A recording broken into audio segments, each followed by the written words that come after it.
Hey, everybody. Mockingbird, chapter 19. Chapter 18 was Mayella testifying, right? Yes.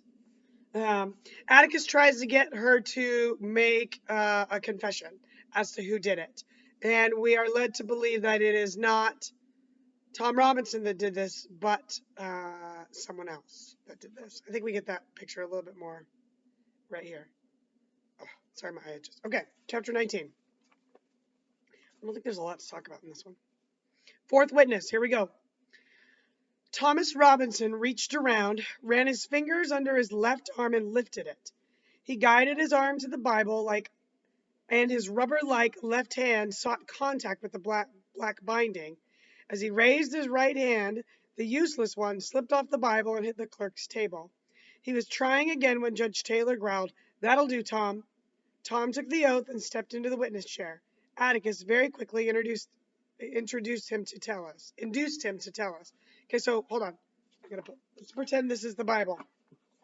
It is kind of right here. I gotta find my page again. Here's the Bible. Can't see it. So can't see it. Not gonna work. All right. Whatever. Here's the Bible. So Tom has to testify to do this, and he. Is it left hand? His left hand is the one that doesn't work. He has to put his right hand on the Bible, raise his left hand, and give the oath. But he can't get that hand. He has to raise his right hand and put his left hand on the Bible. That's what he has to do. So he's trying to get his hand on the Bible, and he uses his other hand, and he puts it on, and then he lets it go, and it falls off. And he takes his hand, and he puts it up there, and it falls off. So, he really can't use his left hand at all. Okay, I gotta find my spot again. Chapter 19. Here we go. Tom is 25 years of age. He was married with 3 children. He had been in trouble with the law before. He once received 30 days for disorderly conduct. It must have been disorderly, said Atticus. What did it consist of? I got in a fight with another man. He tried to cut me. Did he succeed? Yes, sir. A little. Not enough to hurt. You see, Tom moved his left shoulder. Yes, said Atticus. You were both convicted? Yes, sir. I had to serve because I couldn't pay the fine. The other fellow paid his. Dill leaned across me and asked Jem what Atticus was doing. Jem said Atticus was showing the jury that Tom had nothing to hide. Were you acquainted with Mayella Violet Ewell? Asked Atticus. Yes, sir. Had to pass her place going to and from the field every day. Whose field? I picks for Mr. Link D's. Were you picking cotton in November? No, sir. I works in his yard in the fall and winter time. I works pretty steady for him all year round. He's got a lot of pecan trees and things.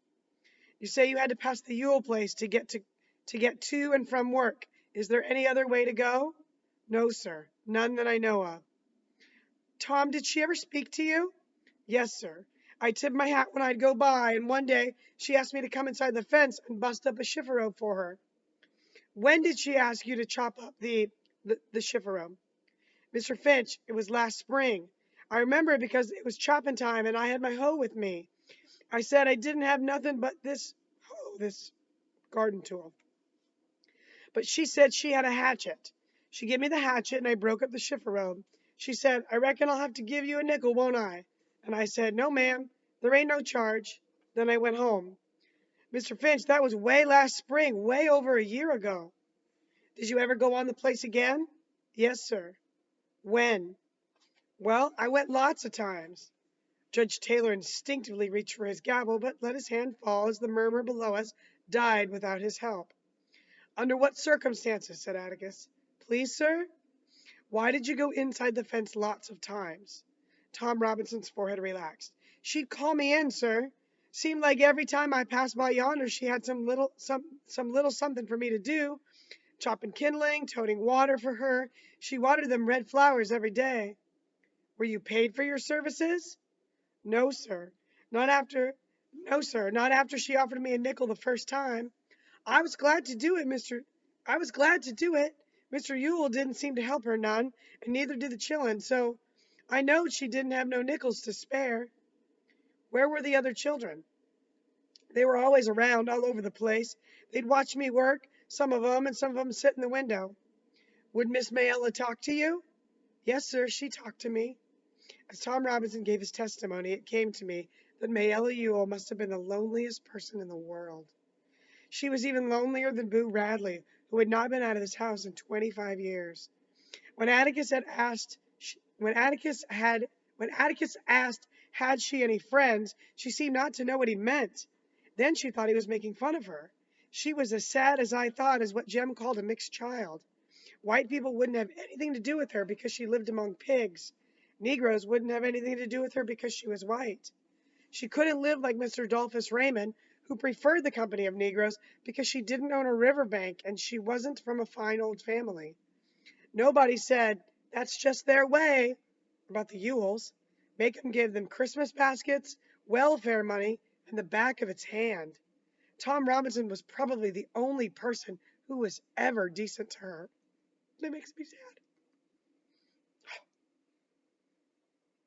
But she said he took advantage of her. Now you gotta be mad, right? But she said he took advantage of her, and when she stood up, she looked at him as though he were dirt beneath her feet.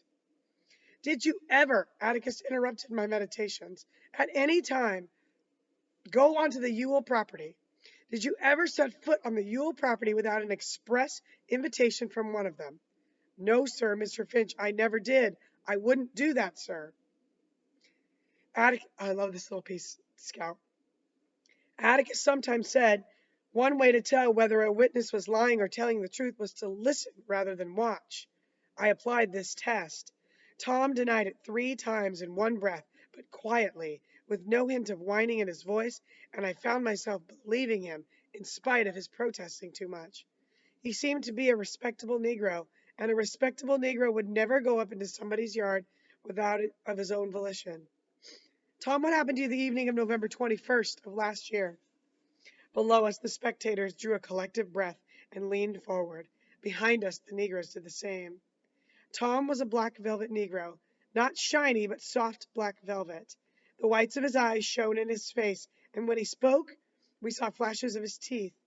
If he had been whole, his arm not messed up, he would have been a fine specimen of a man. Mr. Finch, he said, I was going home as the usual that evening. When I passed the Ewell place, Miss Mayella were on the porch like she said she were. It seemed real quiet like, and I didn't know quite why. I was studying why, just passing by, when she says for me to come there and help her a minute. Well, I went inside the fence and looked around for some kindling to work on, but I didn't see none. And she says, now I got something for you to do in the house. The old door's off its hinges and falls coming on pretty fast. I said, you got a screwdriver, Miss Mayella? She said, sure had. Well, I went up the steps and she motioned me to come inside, and I went in the front room and looked at the door. I said, Miss Mayella, this door look all right. I pulled it back and forth, and those hinges was all right. Then she shut the door in my face. Mr. Finch, I was wondering why it was so quiet like, and it come to me that there weren't a child on that place, not one of them. And I said, Miss Mayella, where are all the children? Tom's black velvet skin had begun to shine. He was sweating, and he raised his hand over his face. I say, where the chillun? He continued. And she says, she was laughing sort of, she says, they all gone to town to get ice creams. She says, took me slap year to save 7 nickels, but I done it. They've all gone to town. We're going to talk about that later. Tom's discomfort was not from the humidity. What did you say then, Tom? Asked Atticus. I said something like, why, Miss Mayella, that's right smart of you to treat 'em. And she said, you think so? I don't think she understood what I was thinking. I meant it was smart of her to save like that, and nice of her to treat them. I understand you, Tom. Go on, said Atticus.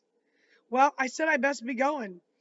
I couldn't do nothing for her, and she says, oh, yes, I could. And I asked her what, and she says to step on that chair yonder and get that box down from the top of the chifforobe.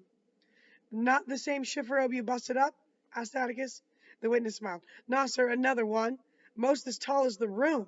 So I done what she told me, and I was just reaching when the next thing I knows, she grabbed me around the legs. And grabbed me around the legs, Mr. Finch. She scared me so bad I hopped down and turned the chair over. That was the only furniture disturbed in that room, Mr. Finch, when I left it. I swear before God. What happened when you turned the chair over? Tom Robinson had come to a dead stop.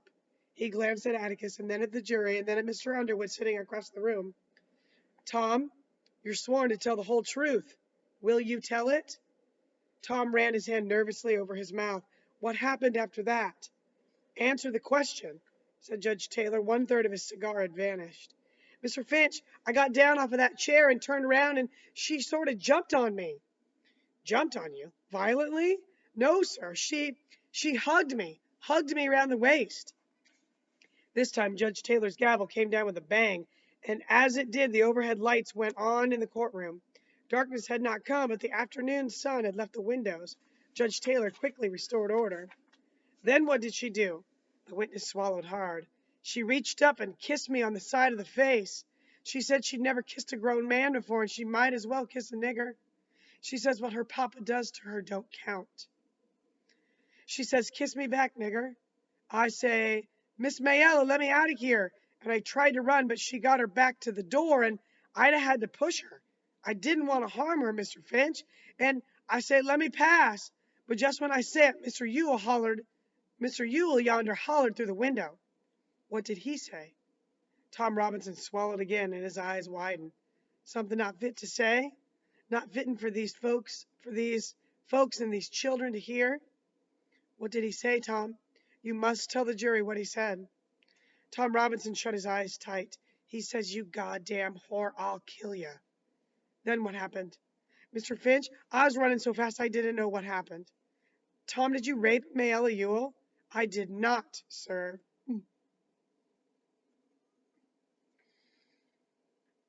Did you harm her in any way? I did not, sir.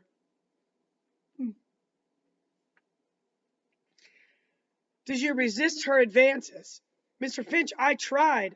I tried without being ugly to her. I didn't want to be ugly. I didn't want to push her or nothing. Oh, God. It occurred to me that in their own way, Tom Robinson's manners were as good as Atticus's. Until my father explained it to me later, I did not understand the subtlety of Tom's predicament. He would not have dared strike a white woman under any circumstances and expect to live long, so he took the first opportunity to run, a sure sign of guilt. So that means, like, he couldn't push her out of the way because he couldn't put his hands on her. He, didn't know what else to do, and so he ran. But when you run, you look guilty. Tom, go back once more to Mr. Ewell, said Atticus. Did he say anything to you? Not anything, sir. He might have said something, but I weren't there. That'll do, Atticus cut in sharply. What did you hear? Who was he talking to? Mr. Finch, he were talking and looking at Miss Mayella. Then you ran? I sure did, sir. Why did you run? I was scared, sir. Why were you scared? Mr. Finch, if you was a nigger like me, you'd be scared too. Atticus sat down. Mr. Gilmer was making his way to the witness stand, but before he got there, Mr. Link Dees rose from the audience and announced, I just want the whole lot of you to know one thing right now. That boy's worked for me 8 years, and I ain't had a speck of trouble out of him. Not a speck. Okay. So people won't testify for Tom because he's a black man accused of rape, and a white person is not going to risk his reputation or risk doing that. Atticus is risking so much by doing this in the first place. So instead, Link Dees, his white boss, jumps up in the courtroom and is like, that guy's worked for me for 7 years, 8 years, and he's a good guy. He's not allowed to do that, but he does it anyway. Watch the body language in the next part. That boy's worked for me for 8 years, and I ain't had a speck of trouble out of him. Not a speck. Shut your mouth, sir. Judge Taylor was wide awake and roaring. He was also pink in the face. His speech was miraculously unimpaired by his cigar. Link Dees, he yelled. If you have anything you want to say, you can say it under oath and at the proper time. But until then, you get out of this room. You hear me? Get out of this room, sir. You hear me? I'll be damned if I'll listen to this case again. Judge Taylor looked daggers at Atticus, as if daring him to speak, but Atticus had ducked his head and was laughing in his lap. I remembered something he had said about Judge Taylor's ex-cathedral remarks sometimes exceeding his duty, but that few lawyers ever did anything about them. I looked at Jem, but Jem shook his head. It ain't like one of the jurymen got up and started talking, he said. I think it'd be different then. Mr. Link Dees was just disturbing the peace or something. Judge Taylor told the reporter to expunge anything he happened to have written down after Mr. Finch. If you were a nigger like me, you'd be scared too. He told the jury to disregard the interruption. He looked suspiciously down the middle aisle and waited, I suppose, for Mr. Link Dees to effect a total departure. Then he said, "Go ahead, Mr. Gilmer." "You were given 30 days once for disorderly conduct, Robinson?" asked Mr. Gilmer. "Yes, sir." "What did the nigger look like when you got through with him?" "He beat me, Mr. Gilmer." "Yes, but you were convicted, weren't you?" Atticus raised his head. "It was a misdemeanor, and it's in the record, Judge." I thought he sounded tired. "The witness will answer, though," said Judge Taylor, just wearily. "Yes, sir, I got 30 days. I knew that Mr. Gilmer would sincerely tell the jury that anyone who was convicted of disorderly conduct could easily have had it in his heart to take advantage of Mayella Ewell. That was the only reason he cared. Reasons like that helped. Robinson, you're pretty good at busting up a ship of robes and kindling with one hand, aren't you?" "Yes, sir, I reckon so." "Strong enough to choke the breath out of a woman and sling her to the floor?" "I never done that, sir." "But you're strong enough to?" "I reckon so, sir." "Had your eye on her a long time, hadn't you, boy?" "No, sir, I never looked at her." "Then you were mighty polite to do all that chopping and hauling for her, weren't you, boy?" "I was just trying to help her out, sir." "I was mighty generous of you. You had chores at home after your regular work, didn't you?" "Yes, sir." "Why didn't you do them instead of Miss Ewell's?" "I done 'em both, sir." "You must have been pretty busy. Why?" "Why what, sir? Why were you so anxious to do that woman's chores?" Tom Robinson hesitated, searching for an answer.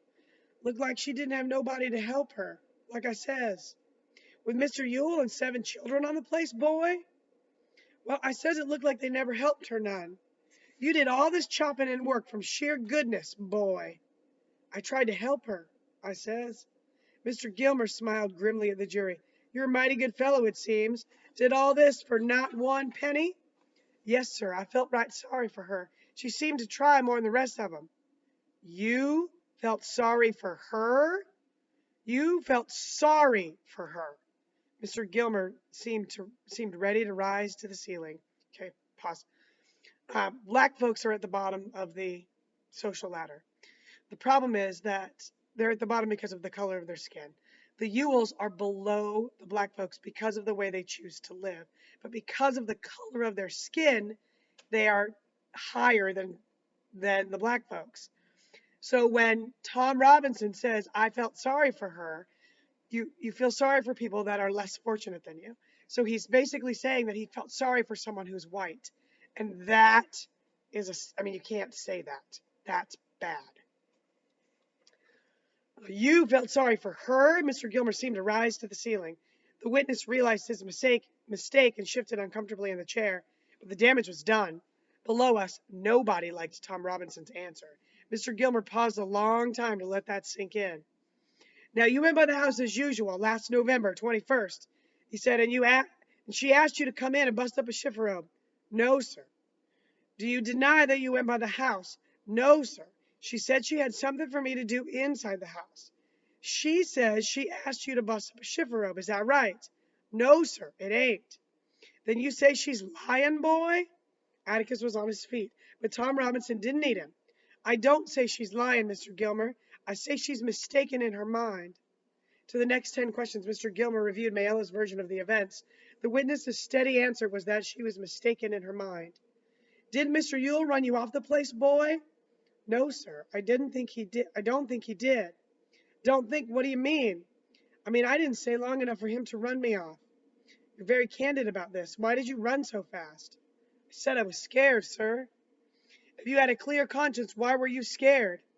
"Like I says before, it weren't safe for any nigger to be in a fix like that."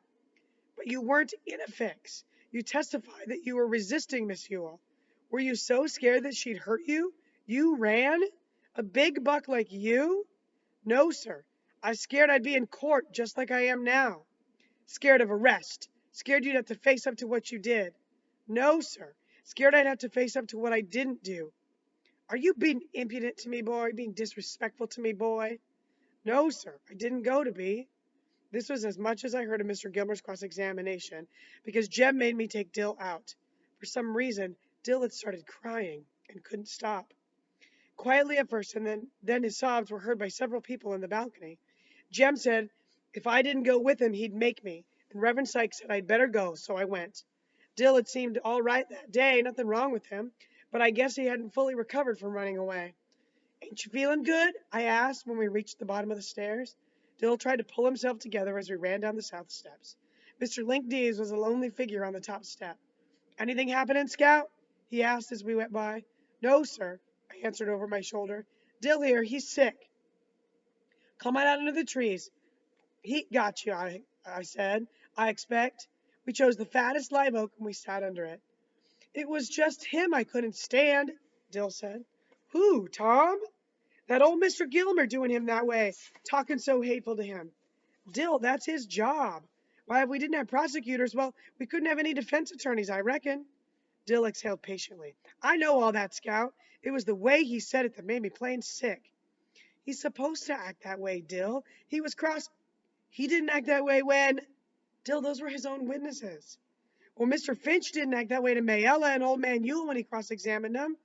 The way that man called him boy all the time and sneered at him and looked around at the jury every time he answered. Well, Dill, after all, he is just a Negro. I don't care one speck. It ain't right. Somehow it ain't right to do him that way. Hasn't anybody got any business talking like that? It just makes me sick. That's just Mr. Gilmer's way, Dill. He does 'em all that way. You've never seen him get good and down on one yet. Why, today, Mr. Gilmer seemed to me like he wasn't half trying. They do 'em all that way. Most lawyers, I mean. Mr. Finch doesn't. He's not the example, Dill. I was trying to grope in my memory for a sharp phrase of Miss Maudie Atkinson's. I had it. He's the same in the courthouse as he is on the public streets. This book makes me cry. And this isn't even the crying part. It's not what I mean, said Dill. I know what you mean, boy, said a voice behind us. We thought it came from the tree trunk, but it belonged to Mr. Dolphus Raymond. He peered around the trunk at us. You aren't then hided. Just makes you sick, doesn't it? Okay. Some things to talk about. First of all, Tom tells us that Mayella had given the kids 7 nickels to go get ice cream. So she had saved him up and given to him. And he was like, that's right nice of you. Well, she gave them those nickels so they wouldn't be there. So she set this up. She was planning this. She was planning to go after Tom. Tom also says, she hugged me around the waist, said she hadn't kissed anybody, and if she kissed a black man, and what her father does to her is not the same. What her father does to her. So you're led to believe right there's an inappropriate relationship with Mayella Ewell and her father. She is the oldest, and there is no mother, because she died a long time ago. So you're led to, there's that, right? We know Tom can't do any of these things, but she goes after him. And it's interesting. She goes after him because he's the only one that's ever been nice to her. Ever. So she thinks that a physical relationship or a physical encounter is is the next step, or is like what happens next. He's the only one that's ever been nice to her. So that's why he does that. Then you've got what happens next. You've got Bob Ewell comes up. He looks in the window, and what does he see? He sees his white daughter pursuing a black man. Right? Not the other way around. Not the other way around. He sees his white daughter pursuing a black man, and he is furious. And who beats her? He does. Bob Ewell does. Because she was pursuing a black man. They make up the story that it's the other way around, and here we are. Notice Mr. Gilmer's, like the way he talks to Tom, he says boy several times. Now, the reaction of the 3 kids, right? We got Jem, Dill, and Scout. Jem completely understands what's going on. He's watching. He's into this trial. He's been excited because Tom Robinson can't use his left hand. He thinks it's going well. He's paying attention. He gets it.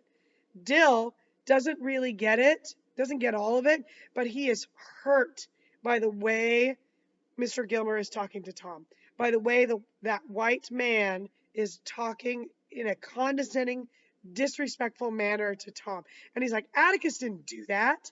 Like, it's not, you don't have to do that. And Scout is trying to explain this from this lawyer's child perspective. Even though she doesn't really understand everything that's going on, she does know what Atticus has taught her about courtroom and law and whatnot. So she's got kind of that piece. And when she says, like, she makes kind of a disrespectful mark that kids are always like, oh, that's disrespectful. And it's not really. She says, after all, he's just a Negro. She doesn't mean like that from like a racist standpoint. She means that like he's supposed to be lower. And so when someone is lower, it's okay to treat them that way, even though it's not. And Atticus doesn't do that. Then we end here with Mr. Dolphus Raymond. Do you remember Dolphus Raymond? White dude, hangs out with the black folks, drunk that drinks out of the paper bag. That is the end of chapter 19. I'll see you for 20. 20 is a good one.